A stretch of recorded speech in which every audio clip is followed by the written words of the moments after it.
right, everybody, welcome to Learn How to Embroider with me, Janie. So you're going to want to make sure you have all your supplies ready to go. So you're going to want to have a hoop if you have one available.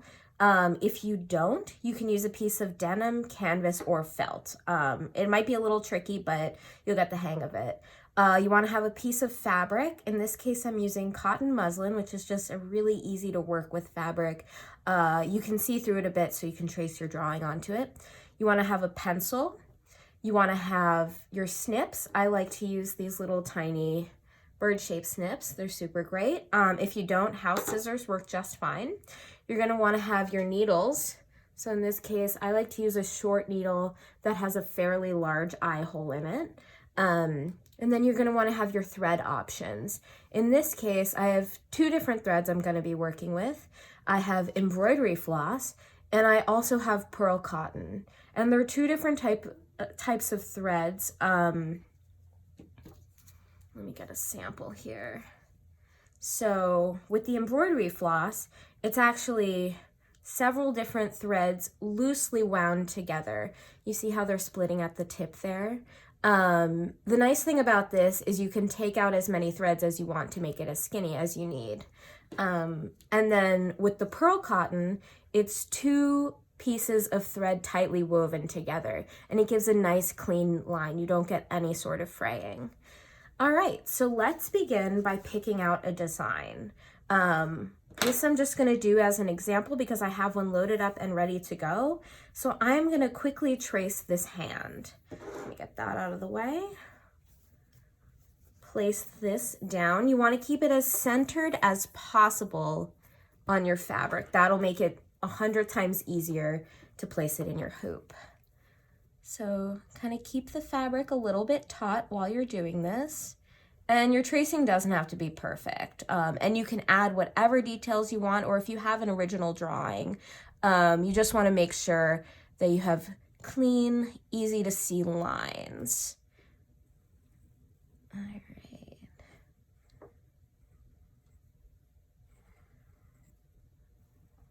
And I'm gonna leave out these details just for now because I'm gonna throw this in the hoop super quick. So I'm gonna lift my fabric, put my sheet away. So with this type of hoop, it has a little bit of a lip on it. So you're gonna wanna wrap your fabric around that lip and it's gonna rest on top. And this kind of gets a little tricky, but with a little bit of the right maneuvering, you can do it just fine. So I like to kind of bunch my fabric up at the bottom, place it in the hoop, make sure it's as loose as you can get it without this part falling off, and kind of jam it down in there. And then pull your fabric just a little bit. We're not trying to look to get it the most taut right now, just enough so it's resting inside of the hoop, right in the correct position. So I'm starting to tighten it, just like that. And now I'm gonna start going around and pulling the fabric. You want the fabric to be taut like the top of a drum. So it should bounce back a little bit, but not too tight. Okay, and I just keep going, tightening, pulling. Just kind of giving it a nice little tug there. Tightening it a little bit more, and then I'm gonna do one final tug. And now I'm gonna test it to see. It's kind of, you can't really hear it, but it's got like a nice gentle bumping bounce to it. Great. So I'm gonna put that down. I'm gonna get this out of the way. And then this is the one I already have loaded up and ready to go. So I took a couple of the designs and placed them together. And with this, I'm gonna be using two different types of thread. So I'm gonna be using the embroidery floss on this part and then the pearl cotton over here, so you can see what both of those look like. So let's get started by loading up our needle. All right, so I'm gonna start with the little sand lump here. So I've got my sand color.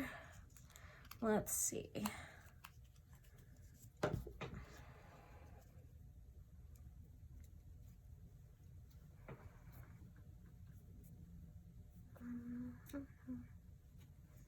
Get that guy out of the way. All right. right, so I'm gonna pull a piece of string roughly the size of my arm. That's a good length to get started with. You won't run into too many tangles, but if you do, I can always help with that. You can always shoot me a message and I can get you through that moment. So I hold my needle in one hand, my thread in the other.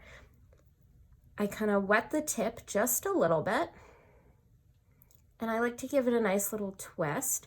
And then if you don't have a needle threader, which I actually don't, I like to pinch it all the way down close to my fingertips, just like that. And then kind of glide it on and then give it a quick pull. So you're gonna wanna leave a tail and then a longer piece. The tail I like to keep just a few inches long so it doesn't get tangled in with my knot.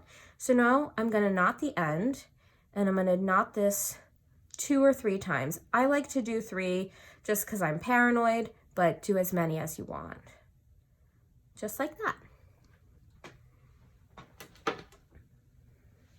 Okay, so now we're gonna do our first stitch, and we're just gonna do a very simple back stitch with this piece. At some point in time, I might show how to do fill or different types of embroidery work, but this is just gonna be a super simple back stitch, which eventually will look like a straight line. So I'm gonna pick a place to start.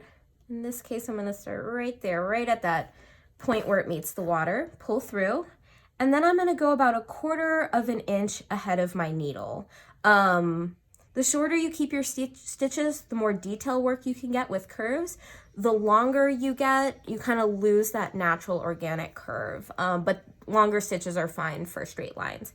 So I'm gonna put my needle through, I'm gonna flip it over to the back, and I'm gonna give it a little pull because I wanna make sure I don't pull that tail, all right? And then you kind of pull it slightly taut, and now my next stitch is gonna come 1/4 inch in front of the end of that last stitch. So what I'm doing, I'll show you the back real quick. I flip this over, kind of poke around to find the line, pull it through, just like that. Okay, give it a nice little tug, make sure it's taut. And now I'm coming directly back into that last stitch I made. So we're working backwards, coming around, going backwards. So I'm gonna push my needle through just like that. And take your time with this, there's no rush at all. And now I'm gonna just keep doing that.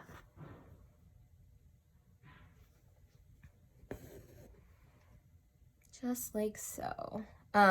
This is a really good kind of therapeutic process. Like if you like doing repetitive things, this will be right up your alley. So now I'm gonna flip my hoop over. I just want to take a peek at what my back is looking like, making sure I don't have any knots or tangles. And you want to do this every few stitches just in case you run into a tangle, which can be a little bit of a nasty thing. Oh, this is perfect. Great. So I have a tangle up here. And when this happens, I like to assess the situation, kind of gently pull around to see what's going on, and just loosely untangle that knot. And just like that, it's done. Now that that knot is out, that string is a little bit curly, so I'll stick my finger inside and then just pull it down like that. And now I want to make sure my tail isn't becoming too short, so I'll pull that as well. Okay.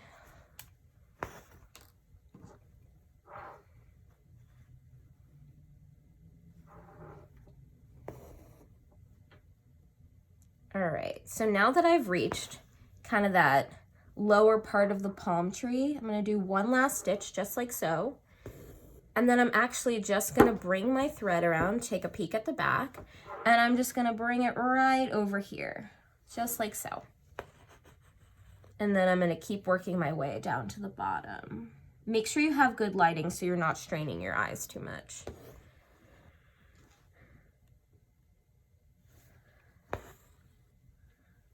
And don't worry about the consistency of your stitches if this is your first time doing embroidery. That'll start to come with practice.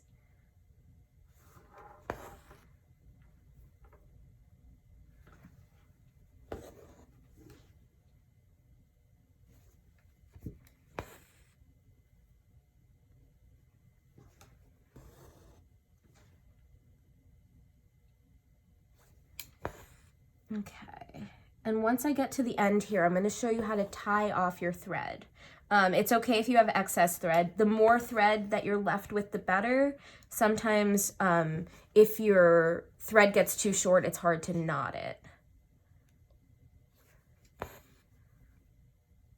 Just like that.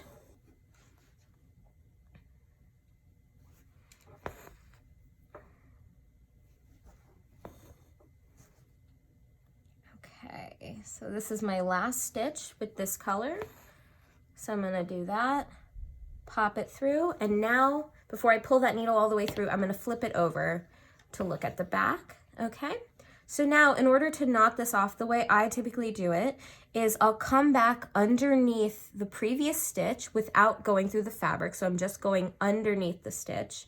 Pull that through. I'll hold this loop with one finger, almost like when I was untying that knot, and I'm gonna take that loop and put my needle through it. So now we're just creating a small knot, and pull that tight. And now I'm gonna go back another time, once again, under the stitch, and I'm gonna pull my needle through that loop and tie it just like that. And I like to do one more, like I said, just for extra security. Pull it through just like that. And now I'm gonna snip it. So the closer you cut to the knot, the less strong it will be, and the chances are of it fraying are highly likely. I like to leave at least an inch with my tails. So I'm gonna snip it, and that's done. So now I'm just gonna change my thread color, and I'm gonna move on to the body of the palm tree.